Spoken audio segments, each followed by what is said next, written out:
Bonjour et bienvenue à tous pour ce premier cours de sciences de gestion et numérique virtuel. Comme vous savez, nous ne pouvons pas nous voir normalement au lycée, donc je vais vous préparer des petites vidéos, pas trop longues, de manière à ce que vous puissiez suivre le programme et le cours le plus normalement possible. Donc nous avons déjà mis en place le site collaboratif sur Atrium, donc vous avez l'habitude de l'utiliser. Et également, on va échanger beaucoup par mail sur la messagerie Atrium aussi. Donc pensez à bien être attentif sur votre messagerie Atrium. Également, vous pouvez commenter, poser des questions en laissant un commentaire à la fin de la vidéo. Vous pouvez aussi m'envoyer un mail, bien sûr, c'est comme vous préférez. Donc l'avantage de la vidéo, c'est que vous pouvez mettre pause, d'accord? Donc n'hésitez pas à mettre pause, à revoir éventuellement, et sinon vous pouvez me contacter via la messagerie Atrium. Donc on va commencer ce cours comme on le fait d'habitude en classe, normalement. Donc on est sur le chapitre 14, on débute ce chapitre 14 qui traite de la valeur perçue. On y va.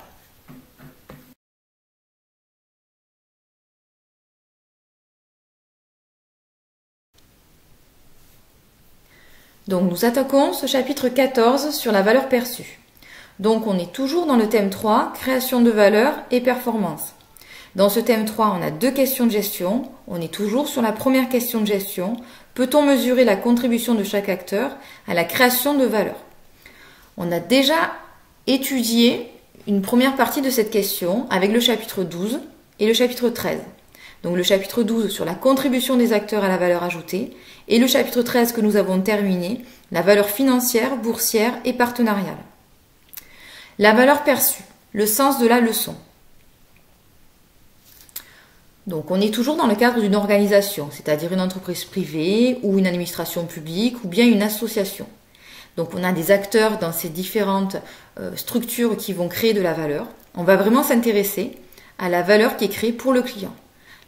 Pas vraiment le produit tel qu'il est, mais plutôt le produit tel qu'il est perçu par les clients, pour toujours satisfaire leurs besoins.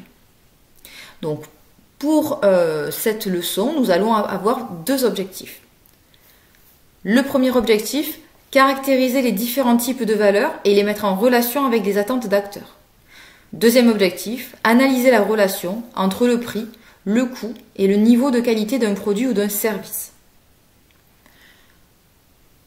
Avec ces deux objectifs, on va aborder des notions nouvelles. La notion de valeur perçue, bien sûr, avec tout ce que ça comporte, c'est-à-dire l'image de marque, la notoriété, la satisfaction, la qualité, les indicateurs de médias sociaux, les avis communautaires, les recommandations, les indicateurs quantitatifs et qualitatifs et la réputation. Ce chapitre s'articule autour de 4 parties. Comprendre la notion de valeur perçue, mesurer la satisfaction des clients, distinguer image de marque, réputation et notoriété, exploiter les médias sociaux. On attaque tout de suite avec cette première partie, comprendre la notion de valeur perçue. Vous êtes sur votre livre, page 197. Voilà, donc je vous laisse le temps de lire la mise en situation, les 3 questions, de répondre aux 3 questions.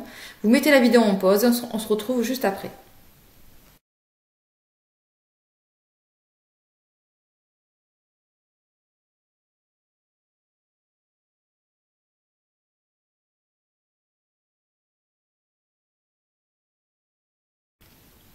Voilà, donc vous avez normalement lu la mise en situation et terminé les 3 premières questions. Pour ce qui est de l'activité de l'entreprise Le Fruit Bio, il s'agit d'une activité industrielle, c'est-à-dire qu'elle va transformer des matières premières en produits finis. En l'occurrence, il s'agit de fruits, d'accord? Donc elle va faire de la confiture, des fruits en bocaux, etc. Deuxième question, comment le produit est-il perçu par la cliente? Donc on voit que la cliente trouve le produit trop cher, de qualité médiocre et avec un potentiel risque pour sa santé. La troisième question, pourquoi M. Véran est-il surpris par ces propos? Parce que ses prix sont inférieurs, un petit peu inférieurs à ceux de ses concurrents, et parce que les efforts fournis pour avoir une qualité optimale avec ce label AB, c'est-à-dire agriculture biologique, ne sont pas perçus par la cliente.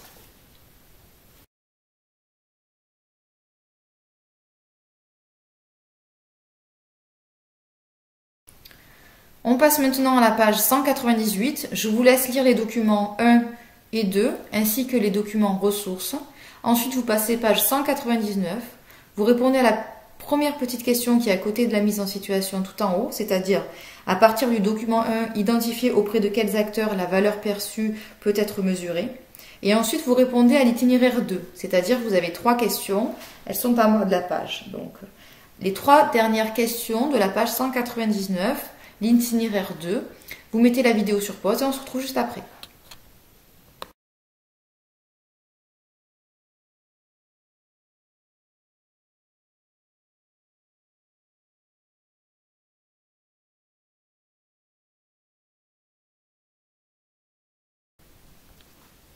Dans cette première question, on s'intéresse à la valeur perçue par le client et la valeur du point de vue de l'entreprise. Donc la valeur du produit du point de vue de l'entreprise, elle est de 5 €. Elle se base sur des éléments objectifs, c'est-à-dire le coût de revient et la marge pour rémunérer les associés. La valeur par la cliente, par contre, elle est inférieure au prix de vente. Pour elle, elle pense que le produit est trop cher, donc elle ne va pas l'acheter. Dans notre deuxième question, pourquoi les résultats de l'enquête sur les nouvelles tendances alimentaires ne permettent pas de justifier le comportement de la cliente? Donc les résultats en fait nous donnent comme information que les clients sont à la recherche de produits bons pour la santé, avec des qualités gustatives, pratiques et une production soucieuse de l'environnement. Donc on voit que ces résultats ils sont en contradiction avec le comportement de la cliente puisque le fruit bio répond en grande partie à ces attentes-là. Ils ont sans OGM, ils ont un label agriculture biologique et le fruit bio minimise son impact sur l'environnement. Donc ça peut s'expliquer par le fait que la cliente en fait a une méconnaissance du produit et qu'elle a une perception négative, peut-être par d'autres éléments qu'il faudra étudier. La stylique, la marque, la façon dont le produit est présenté. Question, pourquoi est-il indispensable de se faire une idée de la valeur perçue de ces produits par les consommateurs? Parce que s'il y a un décalage entre la valeur qu'on croit transmettre et la valeur qui est telle qu'elle est perçue par le client, le consommateur, finalement le produit ne se vendra pas et donc il y aura vraiment un décalage des attentes. Donc il faut y être très attentif parce que ça va être un élément qui va déclencher un achat.